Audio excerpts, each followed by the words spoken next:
अगर खरीदो फरोख्त करनी है तो फिर तो इसका मतलब कोई कानूनी बात तो नहीं है ना, किसको कितने पैसे मिलेंगे, कौन खरीदेगा। इस तरह की क्या सराहियां हमेशा इस तरह की सूरत हाल में की जाए। सिर्फ 48 घंटे भी नहीं दिए आपने मेंबरान को वापस पहुंचने के लिए, ये तो क्राइसिस को बढ़ाने की बात है। अस्सलाम वालेकुम नाज़रीन, हम पंजाब असम्बली के सामने मौजूद हैं और हमारे साथ सीनियर एंकर पर्सन हबीब अकरम साहब मौजूद हैं। उनसे पूछते हैं कि वो सारी चीज़ें नोटिस तो कर रहे हैं यहाँ पर, और उनको क्या लगता है कि ये जो हजान की कैफियत बरपा है इससे क्या निकल सकते हैं हम, और किस तरफ जाती हुई सूरत हाल नज़र आ रही है। अस्सलाम वालेकुम सर, बहुत शुक्रिया। वास्सलाम, कैसे हैं आप सर? ठीक है जी, अल्लाह का शुक्र है। अच्छा, मुझे ये बताएं कैसी सूरत हाल नज़र आ रही है? अदम एतमाद का वोट होगा, एतमाद का वोट होगा क्या?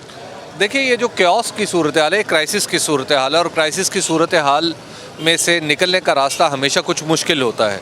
और इस वक्त भी हम देखें तो ये दरअसल एक ऐसा मामला नहीं है कि दफ्तरी नवीयत का, कि पहले कौन सा खत आया, पहले कौन सी करारदाद आई। ये एक सियासी नवीयत का मामला है, और इस मामले को हमें देखना चाहिए इस्लामाबाद के पर्सपेक्टिव में, कि दरअसल ये इस्लामाबाद में जो हुआ था जब इमरान खान के ख़िलाफ़ तहरीक अदम एतमाद मंजूर हुई थी, तो दरअसल ये सब कुछ हमें उसका अक्स नज़र आ रहा है। तो उस सूरत हाल को अगर समेटने के लिए इलेक्शन ज़रूरी अब है। तो कोर्ट ने इंटरफेयर किया और कोर्ट ने उसमें अपना फैसला दिया, और जो रूलिंग है डिप्टी स्पीकर साहब की वो कलअदम करार पाई। यहाँ पे आपको लगता है कि स्पीकर जो हैं वो अगर कोई फैसला करते हैं तो उसको कलअदम करार दिया जाएगा हाई कोर्ट की जानिब से? देखिए, मेरा नहीं ख्याल ये असम्बली के मामलात अदालत में जाने चाहिए, लेकिन बहरहाल एक ऐसी जगह पे है कि जहाँ पे एक तरफ तरीक़े अदम एतमाद है और एक तरफ एतमाद का वोट लेने का कहा गया है। ये दोनों चीज़ें हुकूमत ने की हैं, यानी पीडीएम ने की हैं। अब पीडीएम का ही गवर्नर है और पीडीएम ने ही तहरीक पेश की है। अब ऐसी सूरत में ख़ुद पीडीएम को फैसला करना है ना कि उन्होंने पहली चीज़ वो क्या चाहते हैं।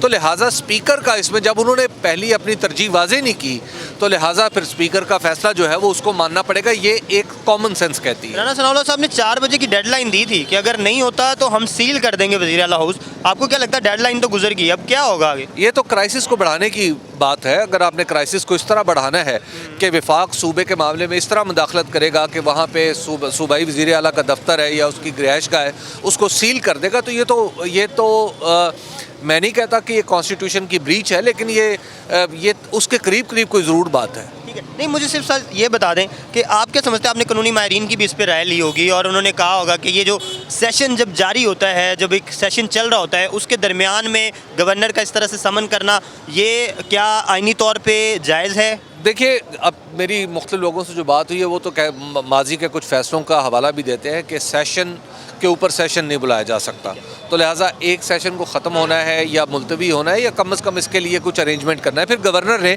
जितना कम वक्त दिया कि एक रात को आप नोटिफिकेशन कर रहे हैं, रात को आप डिमांड कर रहे हैं कि वो एतमाद का वोट लें, और सिर्फ 48 घंटे भी नहीं दिए आपने मेंबरान को वापस पहुँचने के लिए, तो वो भी तो एक चीज़ है ना, वो उसको भी देखना पड़ेगा। तो लिहाजा मुझे लगता है ये क्राइसिस जो है ये मुज़ाकरात से साहब पे डबल गेम का इल्ज़ाम लग रहा है, आपका क्या ख्याल है, ऐसा कुछ हो सकता है?